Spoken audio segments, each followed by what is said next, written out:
নাজেহাল।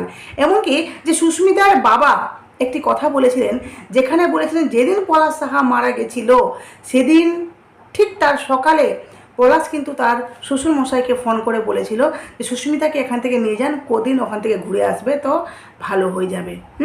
সুস্মিতা এমন মেয়েটি যে শ্বশুরবাড়িকার অত্যাচারে বা শাশুড়ির অত্যাচারে সে কিন্তু অনেকবার নিজেকে শেষ করে দেওয়ার মতো পদক্ষেপ নিয়েছে। যেখানে সুস্মিতার বাবা নিজে বলছেন, যে কেঁদে কেঁদে বলছেন যে আমার মেয়েকে ওরা এত জ্বালাতন করতো যে মেয়েটি ওখানে টিকে থাকতে পারতো না।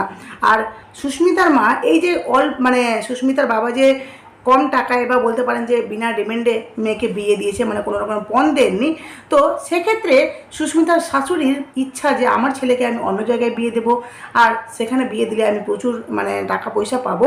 তো এটার জন্য নাকি শাশুড়ি